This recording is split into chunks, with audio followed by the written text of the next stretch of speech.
Hi, I'm Steve Carlson.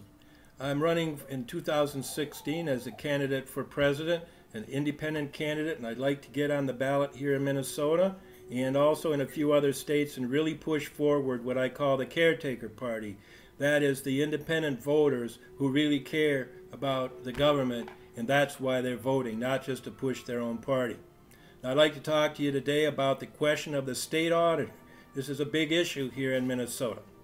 As the governor has just allowed the legislature to cut the powers of that constitutional office, and it's really come to basically a constitutional crisis here. And I want to talk today about how this can hurt Minnesota and how we can help Minnesota and the governor, and independent voters want this.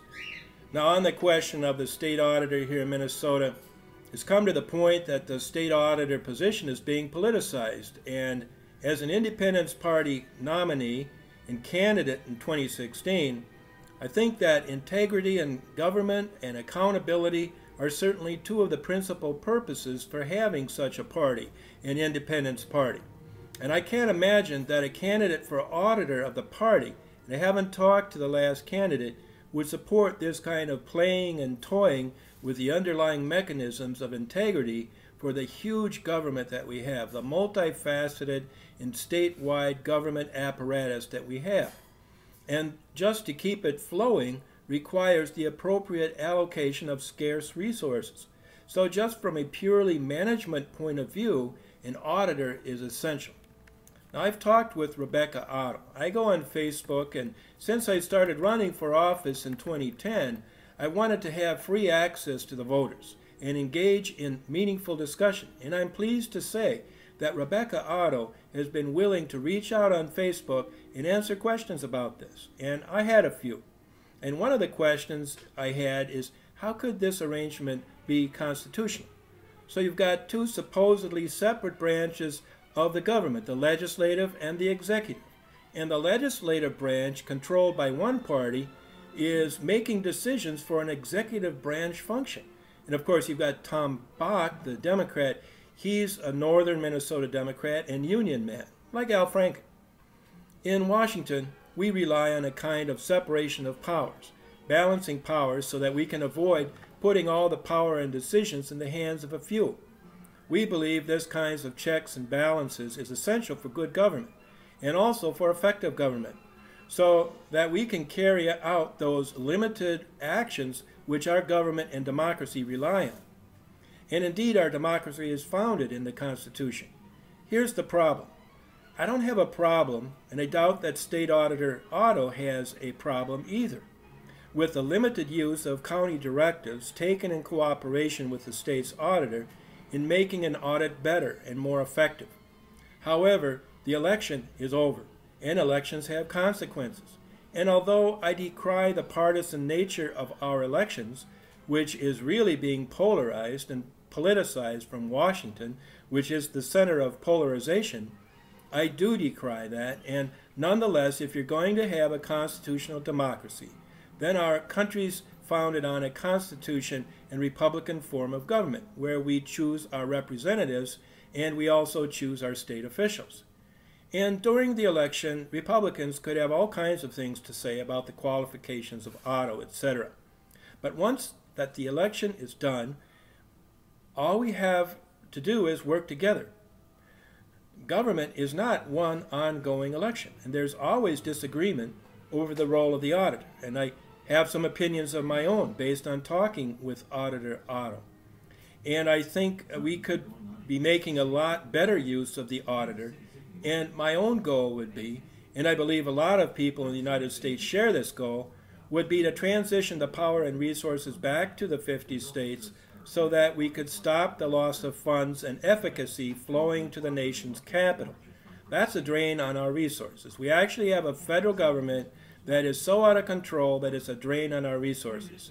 So because I want to transition this back to the 50 states and to Minnesota, I want Minnesota to have more resources, not less, more. And I want to do that by shifting that money, that power and control, back to the state. Now in Minnesota, we have a balance, a requirement that the budget balance. We don't need a balanced budget amendment. We and all 50 states already have one. And with much of the control coming from Washington, I believe that it's essential that we return that power and that we distribute it equitably, wisely, and in a more unified fashion all around the state. We've been having a terrible problem in northern and western Minnesota now, not only with the bird flu epidemic, but even prior to that.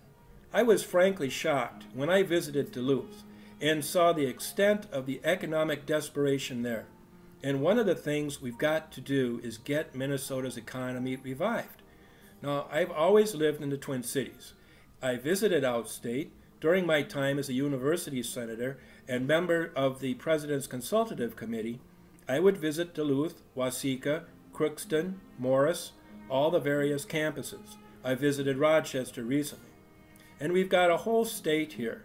We've got wonderful natural resources, great farmland. We've got even mineral resources. We've got tremendous transportation resources. And there's really no reason why, with all of our resources and talent of the people of Minnesota, why we should be in such desperate straits.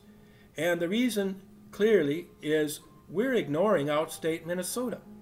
And one of the ways that we can maintain the entire state as a successful state is through accountability and integrity in government throughout the state. And I'm sure that that is what is at the heart of this latest dispute on the state's elected auditor. However, it is politicized because whatever happens with auditing of activities throughout the state, it becomes a political hot potato. And I believe that the press has ignored the larger issue of accountability in the state and in favor of their typical horse race. But folks, sometimes the horse race journalism has got to stop. The issues dividing the state are potentially profound. We don't need to divide this state if people will simply respect the rights of others, which our Constitution attempts to do. But if every function of the state becomes a tool to manipulate, to strengthen one's partisan position against the other for the next election or for the benefit of special interests, then that's obviously not the function of the press. The function of the press is not to carry the water for the DFL. It's not to sit there and watch while government is incapable of functioning. At this point, this auditor issue has actually become somewhat of a symptom of a larger inability of the two parties in St. Paul, in the capital, to work together. And the press is completely in the dark on this. Again, I believe this is largely because the partisans and the elites of the DFL, you've got political spinmeisters like Larry Jacobs, David Schultz, and the elites of what's left of the GOP party in Minnesota, because they're all driven by extremely polarized and dysfunctional national politics. In summary, if we want to fix the United States, which we must do, it's essential that we fix the state and have it ready. And so what we should have is cooperation in maintaining integrity and accountability, because at the root of it, that's what everybody wants. And I'm sure that Auditor Otto has a lot of work to do to get the trust of the people throughout the state who rely on the government to play some role in development. Many of the important projects, there's been economic development projects in the Iron Range, for instance, and these need top quality auditing and leadership. And the goal of the auditor includes management. Did you know that? That's in the law. And the Strib's John Devlin speculates that her action, Auditor Otto's action against this project, might be the reason Bach and other political powers might be blocking her power. Al Franken and Mark Dayton and Rick Nolan have made it very clear that despite concern in Washington's environmental agencies, these Democrats are perfectly prepared to endanger the groundwater in northern Minnesota for centuries to come and go ahead and make this happen. The mining in northern Minnesota, which would be sulfide mining. There's another controversial project coming along too that I'll discuss in a minute. But just to get that vote, they're ready to endanger the groundwater. And the money, to get the money that they have coming from Washington, D.C. and Barack Obama and Clinton and the like. Now, so the function of the state auditor, as described in Chapter 6 of the Minnesota Code, also includes generating statewide reports. And how does this latest Republican plan allowing counties to go off on their own, how does this affect the responsibility under the Constitution and the law to generate statewide reports? And the function also includes management. Did you know this state government actually has a manager? And Dayton has allowed this to fall, even though he himself used to be the state auditor. I'll continue on now with this issue of the importance of auditing in economic development projects using state or federal tax dollars and permits, and the need for effective state leadership in economic development. The harbor of Duluth. It's so vast and such an important national interest that the state government can't really do much economic development there right now. But which way the state goes on pipelines as opposed to real industrial development in the west of Minnesota and northern parts of the state will help determine the state's future. And all of us are watching as important issues about the natural resources of the state are decided. Lately, the state has advanced a strategy of a new pipeline, the Sandpiper Project, whose principal purpose seems to be to use Minnesota as a conduit for crude oil. But we have a situation here near the Bakken oil fields in North Dakota where we don't have pipelines in place. And we've got train spills from oil coming from North Dakota, coming from Canada. And we don't see much of that energy. And we don't see much of that energy. It comes through Minnesota, but not to Minnesota, because of the fact that we don't have a lot of industrial development out there. We have not interested private enterprise in that, despite the high education levels and training. Why have we not interested private enterprise in that? Well, because we lack the skilled workforce because of demographic shifts, and we are too often ignoring transportation avenues to the various parts of the state which could result in progress and development, and we also ignore telecommunications. This is a tough nut to crack, and I believe that the state can do it. And so I believe that it would be for the best purposes of the state to concentrate on creating pipelines to reduce accidents and pollution in the West, and not to move forward on the Sandpiper Project until we have pipelines in place in western Minnesota to protect the environment and to stimulate industrial development. We can't do it all. We can't accomplish environmental protection and industrial development by stricter regulations, like Al Franken governing the rail industry. The move to the pipeline is necessary. As far as the economic benefit of shipping Canadian crude to Lake Superior, to the East Coast, and the Midwest through the Sandpiper Project, I do not believe that that is the best use of Minnesota's limited resources. And this is the kind of thing we can look to the state auditor for. We can't let it break down now. We should have another plan to develop the Minnesota economy. And to do that, we need the Republicans, Democrats, and Independents to work together and to build up opportunity for the state. If there was opportunity, we would retain more of the population throughout the state, and we would be able to maintain the roads and all the infrastructure that can make Minnesota more attractive to people from around the country and around the world. So we need an auditor, as well as competent state courts that are doing their job, yet staying within their powers. And it turns out this isn't the only big error that Governor Dayton committed during the last session. One of the things that Governor Dayton also erred on was not only signing this change in the auditor position into law, which he should not have done, because that's a constitutional office and the office should put the power in the hands of the elected auditor. And that should be controlled by leadership from the auditor's office.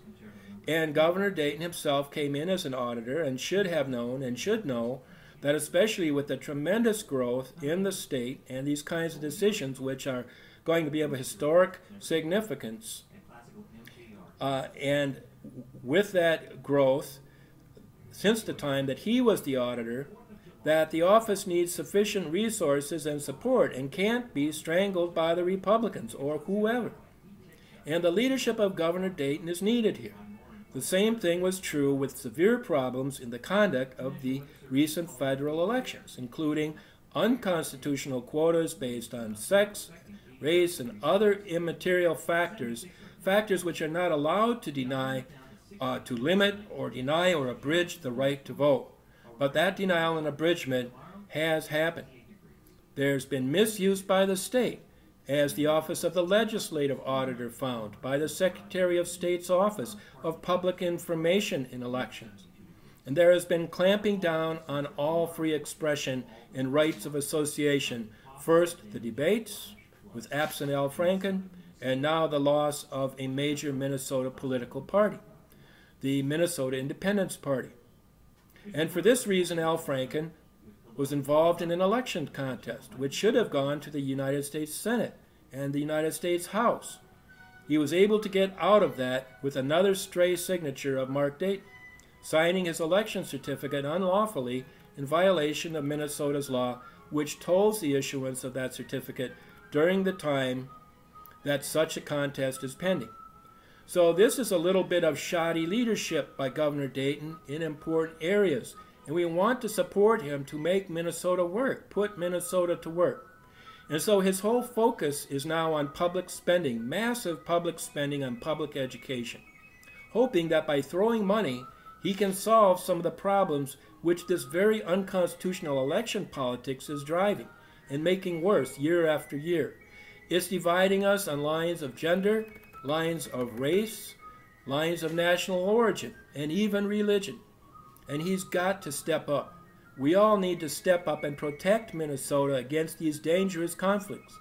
And as an independent party leader, one who's fighting to restore our major party status and clean up Washington by cleaning up Minnesota federal elections, I would urge both sides to return to the table and stop fighting over money and use the money and the power and authority that we have in Minnesota to stabilize the state. You can't do it all through educational spending. We have many problems which are occurring. We can use technology to advance education. We can get around the special interests of those who see education as job security. No one can base their personal security on the inability of others to access and use the knowledge that they need, even no matter what age. We need to empower the students to learn, but we need to direct them to the things that are really important for this nation and for this society, and not encourage them to be divided among each other and to disrespect the state by disrespecting older generations.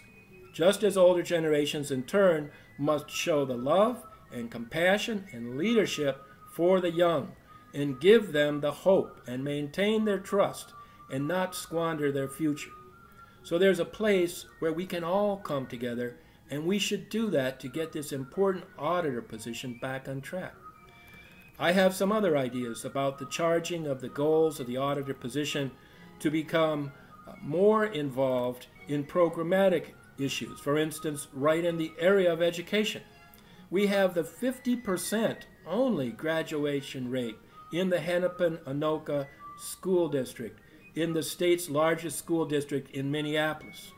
That's unbelievably bad. That's a failure for the state.